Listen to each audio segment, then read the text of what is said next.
vous allez tous bien. J'ai reçu de la part de chez Grimaud Cartomancie un portage. Et il y a tellement de beauté et de choses trop chouettes que j'allais ouvrir avec vous le petit colis. L'idée c'était de vous montrer ce qu'il y avait dedans, des nouveautés et tout ça. Là on va juste un petit peu regarder les jeux de cartes et tout ça. Et puis je pense qu'après en story sur Instagram je vous reparlerai de chacun des jeux. Parce que là j'ai quand même reçu 1, 2, 3, 4, 5, 6 jeux. Donc voilà, bon. Et franchement mais c'est tellement mignon. Dans leur petit portage colis là, ils ont envoyé une améthyste, une labradorite, un quartz rose et une pierre de lune. Une bougie et de l'encens à la sauge. L'idée c'était d'offrir un colis pour pouvoir mettre une bonne ambiance pour se tirer les cartes. Mais c'est trop mignon. Donc là déjà on se dit bravo, bravo Grimaud, j'ai envie de te dire, c'est super. J'apprécie vraiment ce petit moment, donc je me suis fait un petit café et puis on va découvrir ces cartes ensemble. Alors le premier jeu que je vous présente c'est les oracles de la sorcière, mais en fait ce que je viens de lire qui est hyper intéressant, c'est découvrez et construisez votre futur avec ce coffret nanana. En fait, il y a 3 oracles dans ce jeu-là. Il y a le thème des chats, des sorcières et des dieux de la mythologie. Vous pouvez utiliser chaque oracle seul, mixer les cartes, les 3 oracles ou les rassembler en un seul jeu unique. C'est quand même trop chouette. C'est assez rigolo parce que moi, ça fait longtemps, vous le savez, hein, que je réfléchis pour écrire un livre ou pour faire un oracle et tout. Je peux pas l'ouvrir. Ah, c'est parce qu'il y a un scotch.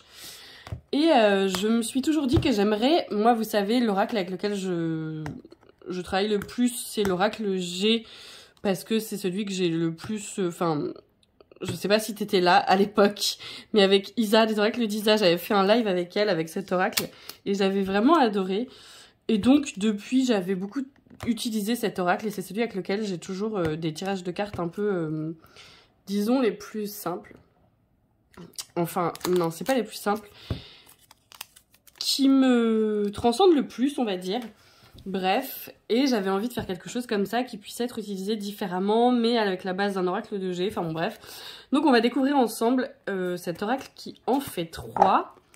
Donc toutes les cartes sont mises ensemble. Les créateurs ont choisi de réunir 3 mondes fascinants. Les dieux de la mythologie romaine font revivre la grandeur de la Rome antique, ses symboles et sa culture. C'est trop cool. Les sorcières, dont l'univers magique mystique a irrigué nos traditions populaires, et les chats. Mais c'est génial. Ouais, et ce que je m'étais dit, moi, pour mon oracle, c'est que j'aurais bien aimé faire un truc genre oracle 2D, plus un oracle qui faisait genre oui, non, peut-être, genre, je sais pas, 10 phrases. Vous voyez, et aussi des personnages. Comme ça, on aurait pu les utiliser. Et pour personnages, un peu travailler sur des archétypes, et pour avoir une réponse oui, non, peut-être, nanana, et pour faire un peu comme l'oracle de G avec des dessins et tout. Donc, on va ouvrir ce jeu. Alors ça c'est super cool, je sais pas si tu connais les mots-clés, mais il y a les mots-clés qui avaient créé ça aussi, c'était des tirages proposés sur des cartes comme ça, les 78 tirages je crois qu'elle avait appelé ça. Et là il y a un tirage à 3 cartes qui est proposé, il y a d'autres tirages et je trouve que c'est tellement pratique de les mettre directement sur les petites cartes, ce qui fait qu'en fait il n'y a pas de livret dans ce... Il n'y a pas de livret dans ce... Oh là là, ouais. Mais alors, faut faire attention parce que tu sais, après, ils vont dire oui, elle a fait la même chose que 78 cartes, les mots-clés, donc c'est pas bien, elle a volé des trucs. Tu vois, les gens, ils sont un peu relous comme ça, genre, dès qu'il y a quelqu'un qui fait un truc, bah, les autres ne peuvent pas le faire parce que c'est chasse gardée, tu ne sais pas pourquoi, parce que tu te dis quand même, dans la spiritualité, on est quand même censé ne pas avoir d'ego, mais bref. Non, c'est faux. Si on avait plus d'ego, on serait Bouddha. Donc, oracle du chat, il y a les interprétations, les mots-clés qui sont sur les cartes, c'est trop bien. Ok, oracle des sorcières également. Génial, la sorcière, l'épreuve. Ah, mais je comprends pas pourquoi. La sorcière. Ah, c'est les cartes inversées ou pas inversées, je pense. Alors, comment ça se présente, l'oracle des chats? Oh, c'est trop mignon. La curiosité, le soin de soi. C'est vrai que se lécher la chatte, ça fait plaisir. La conquête, la colère. Le dos des cartes, il est comme ça, avec des fleurs et puis des petites lucarnes comme ça, cerf-volant là. Donc ça, c'est l'oracle des chats. Très bien. Combien est-ce qu'il y a de cartes de l'oracle des chats? Mais il y en a pas mal, hein. D'accord. Donc ça, c'est fait. Ensuite, on a la sorcière, le sorcier, le coven, le mystère, la richesse. D'accord. L'enfant, la solitude, la pauvreté, la réussite, l'ennemi, le voyage.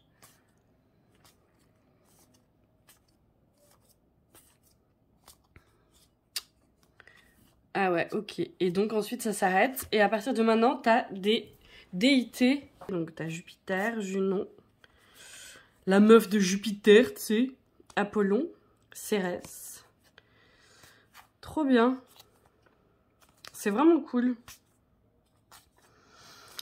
Donc c'est... Ouais, je suis en train d'essayer de réfléchir. T'as Neptune, t'as Minerve, Pluton, Vesta, Saturne, Prospérine, Vulcain, Concorde, Esculape, Fortune, Magistrat, le marché, la prison et le pont. Ok, trop bien. Bon, bah c'est vraiment hyper intéressant, je trouve, parce que c'est quelque chose qu'on n'a pas trop vu. Enfin, en tout cas, moi, personnellement, j'ai jamais trop vu ça. Et je trouve que c'est super intéressant d'avoir choisi de faire ça comme oracle, de faire un oracle en 3. Bon, alors, il faut encore que les 3 thèmes vous intéressent, mais c'est quand même vraiment cool. Et l'oracle des dieux, tu vois, Jupiter, c'est par exemple le pouvoir, figure masculine. Donc ouais, c'est ça. Tu vois, le pouvoir, figure masculine, d'autorité, pouvoir, charisme. Et à l'envers, par contre, c'est despotisme, faiblesse, manque de réflexion et d'engagement. Donc selon si la flèche, elle est en haut, c'est sens... si c'est la carte, elle arrive droite ou si la carte, elle arrive inversée. Ah, c'est vraiment cool, franchement. Ah oui, et chaque dos est différent, en fait, selon l'oracle. Ça, j'avais pas vu. Ah oui, c'est ça. Ils n'ont pas la même couleur, selon si c'est l'oracle des chats, de la sorcière ou des dieux. Franchement, j'ai hâte de tester parce que je trouve que c'est très intéressant. Ensuite, dans le partage, il y avait les cartes à jouer divinateurs de Joséphine. Je pense... Alors, je vous montre juste, je compare les tailles. Vous savez, moi, j'aime bien quand c'est des petites cartes comme ça. Même si les grosses me plaisent, hein, mais c'est vrai que les petites qui rentrent dans la main, là, c'est assez cool. 15 cartes d'apprentissage. Ok. 32 cartes à jouer classiques, 32 cartes à jouer avec leur signification. Donc, est-ce que c'est les mêmes cartes à jouer? Il y en a 32 à jouer classique comme un carte à jouer normal. Vous savez, les cartes à jouer, il y en a soit 32, soit 35, soit 55 cartes. C'est ça, c'est soit 32, soit 35, soit 55. Je pense. Donc, allons voir. J'ai enlevé le plastique pour vous épargner les petits bruits. Le dos, il est comme ça, donc ça, c'est trop mignon. Ah oui, ok. Donc, il y a... C'est comme ça. Tchac, tchac, tchac. Il y a comme ça. D'accord. Et ensuite, t'as ça. Donc, c'est pareil. Il y a 3 trucs différents. Ok. Donc, ça, c'est Grimaud. À vous de jouer maintenant. Très bien. J'ai pas dû le prendre depuis le début. Je suis malade, donc ma voix doit être très bizarre. 10 cartes d'apprentissage, un jeu de 32 cartes avec la signification sur les cartes pour une lecture immédiate et un jeu de 32 cartes pour se lancer en cédant des cartes de synthèse comme support. Ok. Donc, on a les enseignes, les figures rois, la numérologie. Donc, les cœurs, c'est vie personnelle, sentimentale, émotionnelle. Les carreaux, c'est travail, démarche, déplacement étranger. Les trèfles, c'est finance, chance, patrimoine. Et les piques, c'est difficulté, épreuve, secret. Donc, bon, t'as pas trop envie de tomber sur les piques, on est d'accord. As potentiel... 10, 9, 8, 7. Ok, structure de jeu. Ah oui, le sens des... Ok, ça explique que... comment reconnaître si c'est droit ou inversé. D'accord, et là, tu vas avoir chaque signification pour chaque carte, mais c'est trop bien. Mais je trouve que c'est vraiment très pratique, cette histoire de mettre ça sur les cartes, honnêtement. Plutôt que d'avoir un livret où tu galères tout le temps à l'ouvrir. Non, non, non, c'est vraiment bien. Ok, donc ça t'explique un petit peu comment. C'est trop bien. Mots-clés, datation de l'événement, mots-clés de la carte inversée, signification du groupe de cartes. Donc là, il t'explique comment faire la lecture de cartes. Écoute ton intuition, mets-toi au calme. Ah ok, tirage. Donc là, c'est des petites méthodes de tirage. Une autre méthode. Exemple. Oh, t'as des exemples et des tirages. Mais c'est du génie. Mais c'est absolument génial. Alors maintenant, on va voir à quoi ressemblent les cartes. Ok, donc ça, c'est les cartes version avec les petits mots-clés dessus. Donc ça, c'est à l'envers. Et si c'est à l'endroit, c'est union, contrat. Ok, datation, prochaine semaine. Homme autoritaire si c'est à l'envers. Homme influent si c'est à l'endroit. D'accord. Valet de pique, 10, 9, 8, 7... Et c'est ça. C'est comme le jeu La Voyante. Je sais pas si vous voyez ce que c'est. Je vous en ai déjà parlé sur mon Insta. Mais ça s'arrête au 7. Donc c'est principalement les personnages de cours jusqu'au 7 pour chaque enseigne. Et ensuite, voilà, il y a que ça. Mais c'est génial. Et donc ça, c'est un jeu de 32 cartes, mais qui n'a pas les significations. Ok, c'est ça. Donc je vous montre juste les petits dessins, que vous puissiez voir si ça vous tente. C'est génial, c'est vraiment pour apprendre à tirer les cartes de jeux traditionnels, quoi. Version, mais c'est trop bien. C'est tellement une bonne idée, je trouve. C'est génial. En plus, vraiment, ce côté petite carte, moi, ça me plaît. Génial. Donc attends, je vais le ranger mieux. Donc ça, c'était les cartes à jouer de Joséphine. Maintenant, je vais vous présenter ces jeux-là. Alors, je les ai un peu cassés en les ouvrant, malheureusement. Un peu déchirés. Donc, je sais pas si c'est moi qui ai fait de la merde ou si tout le monde a ce problème. Mais c'est vrai que cette ouverture, elle est hyper fun. Mais du coup, c'est pas... Enfin, j'ai un peu tout pété. Excusez-moi, les petits jeux. Donc bon, déjà, c'est de toute beauté. Hein, excusez-moi, mais moi qui aime les couleurs, je suis ravie. On va commencer par qui? On va commencer par la voyance cache de Jo. Donc ça, en fait, c'est des petites hyper pratiques. Donc le dos, il est comme ça. Parce que ça va simplement te dire un petit truc. Donc par exemple, pose une petite question. Alors, par exemple, est-ce que aujourd'hui, je vais manger une salade de quinoa? Tu vois, tu poses la question, tu tires les cartes. Il y a de grandes chances, oui. Eh ben, super, je vais manger une salade de quinoa. Donc ça, c'est... Jo, et il y a combien de cartes? Je ne sais pas. Elles ont chaque carte a un... Il y en a 55. Donc ça, c'est très cool, parce que comme ça, tu as un message direct. Faut pas hésiter aussi à, du coup, mélanger hein, les jeux. Enfin, je veux dire, vous pouvez très bien tirer une carte de celui-là, une carte de celui-là. Enfin, vous voyez ce que je veux dire, pour une seule et même question. Ensuite, il y a l'oracle de Lucie. Donc là, c'est pareil, les mots-clés, ils sont écrits sur la carte. Et ça, c'est trop bien. Donc l'oracle de Lucie fait très penser à, vous savez, l'horoscope Béline un peu, parce que tu as un thème et une image. Donc les images, elles sont hyper mignonnes, vraiment. Je trouve que c'est très joli, très sympa. Les images, elles ont été faites par Alice Vietzel. Je sais pas comment on dit. Voilà. Bon, je suis vraiment fan de ces couleurs, sincèrement, c'est très cool. Moi, l'oracle que j'adore, c'est vraiment l'oracle Béline et l'oracle G, mais c'est vrai que l'oracle G, j'aime pas trop les dessins. C'est vraiment cool, du coup, de trouver des oracles simples comme ça, avec des jolis dessins et des couleurs, en fait, et que ce soit modernisé. Je trouve que c'est vraiment cool parce que je trouve qu'il y a vraiment des oracles ou des trucs comme ça où, oh là là, on a encore des images un peu pourraves, enfin, que moi, j'aime pas. Et personnellement, si un oracle, enfin, si les designs me plaisent pas, j'ai vraiment du mal à l'utiliser. C'est pas ma passion. Authenticité, joie, union. Donc, vraiment cool. Je sais pas ce qu'il y a écrit. Vous avez besoin d'être guidé sur votre chemin. Laissez-vous porter par les doux conseils des cartes de Lucie. Donc ça, c'est vraiment plein de... Ça peut être génial comme un premier oracle, par exemple, ça, je trouve. Mais même l'autre, hein, d'ailleurs, parce que... C'est tout mignon, c'est tout doux et c'est plutôt clair en fait. Ensuite, le coaching de Charlie. Donc ça, c'est 55 cartes. Et ça, j'ai vu qu'il y avait différents thèmes. Il y a des cartes état d'esprit, des cartes besoins et des cartes conseils. Ça me fait un petit peu penser, vous savez, à l'oracle de Stéphanie, les Médéors d'Anka. Son oracle pour les enfants, il y a 3 trucs comme ça. C'est 3 thèmes et je trouve que c'est génial. Alors le dos, c'est les mêmes. Là, on a encore les thèmes comme ça. Et l'oracle pour les enfants de Stéphanie, en fait, ce qu'elle a fait à Belan, c'est c'est que tu as, en gros, le problème, la solution, tu vois, et d'où ça vient, enfin...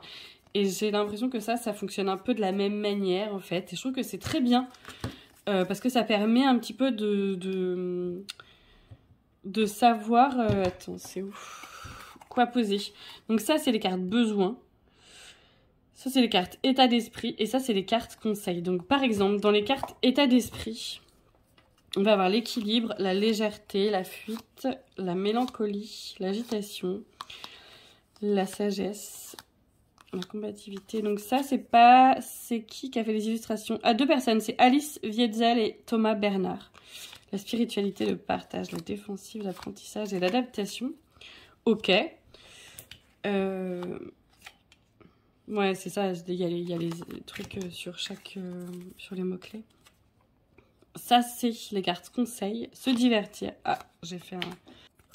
Par exemple, tu peux dire, avec une carte conseil, de quoi est-ce que j'ai besoin aujourd'hui? Tu vois, tu peux simplement tirer une seule carte. J'ai besoin de me détendre. Et donc, bon voilà, tu tires cette carte et puis tu peux la sortir pour que les énergies de cette carte, elles t'accompagnent dans ta journée. Dans mon besoin, s'aimer. Et puis, tchac. En état d'esprit, quel est mon état d'esprit en ce moment? La combativité. Et tu vois, du coup, ça permet de bien structurer et de peut-être mieux comprendre son tirage de cartes. Je trouve que c'est super intéressant de faire ça. Donc, c'est vraiment cool. Donc ça, c'était le coaching de Charlie. Mon fils s'appelle Charlie. Et la divination selon Jack. Donc ça, c'est 55 cartes. Et c'est la même chose, c'est des cartes à jouer. Donc ça veut dire que s'il y a 55 cartes, ça veut dire que pour le coup, on a de l'as au roi. Contrairement aux autres où c'était du 7 au roi. Là, il y aura le 2. Et en fait, pour chaque série, quoi, que ce soit les trèfles, les cœurs, les carreaux ou les piques, il y aura des petits messages, exactement comme sur le Béline ou sur d'autres jeux. Hein. Et ça, c'est hyper intéressant que les mots-clés soient sur les cartes. Je trouve que c'est génial et vraiment trop pratique. Donc, par exemple, on voit qu'avec le 2 de trèfle, c'est un potentiel à exploiter, une alliance prometteuse, des échanges enrichissants, un soutien inattendu. Le 10 de pique, c'est quoi? Introspection, initiation, spiritualité, défi majeur. J'aime beaucoup, beaucoup, beaucoup les couleurs, le jaune, le rose, c'est tellement cool. Alors voici à quoi ressemblent les personnages, donc c'est des cartes un peu comme ça, type poker quoi. L'as de carreau, opportunité, se lancer vers l'inconnu. Franchement, c'est vraiment génial, je trouve. C'est des oracles simples et efficaces qui sont très beaux. Et je trouve que c'est absolument canon pour débuter par exemple. Et je sais qu'ils sont pas chers du tout. Je crois que ce jeu-là... Et ces 4 jeux-là, ils sont à genre 13 €. Donc c'est quand même un truc de ouf. En revanche, ceux-ci, je ne sais pas à combien ils sont. Mais peut-être un peu plus cher parce que c'est quand même des boîtes un peu plus résistantes. Donc forcément, ça coûte plus cher. Mais à voir. Je trouve que c'est vraiment intéressant parce que ça permet de tester ce qu'on préfère, que ce soit des cartes comme ça du 7 au roi ou que ce soit plutôt comme ça de l'as au roi. Enfin, c'est génial toutes ces propositions. Et puis même ce côté aussi, on mélange les choses et on fait comme on le sent. C'est exactement ce que je t'apprends dans ma formation cartomancie et magie d'ailleurs. C'est que si tu veux créer ton propre oracle avec des cartes à jouer et tu mets dessus... un autocollant et tu changes les significations, tu crées tes dessins toi-même, enfin voilà, ou alors tu fais de la divination avec d'autres choses où tu mélanges tous tes jeux, c'est génial. Là, ce qui est bien, c'est que ces 4 jeux-là, en fait, ils ont les mêmes formats. Donc si tu veux les mélanger et créer un oracle, voilà, entier, tu peux, ou juste prendre cela, tu peux. Enfin, c'est fascinant, c'est trop bien. C'est tellement créatif et c'est tellement libre, en fait. C'est ça que je trouve génial. Donc voilà, j'espère que cette petite vidéo de présentation vous aura plu. De toute façon, on va les utiliser. Je pense que je les utiliserai sur Instagram principalement ou sur TikTok. Donc je vous invite à me suivre sur ces réseaux-là. Et puis voilà, merci Grimaud, c'est tellement cool. Et puis j'embrasse tout le monde. Gros bisous.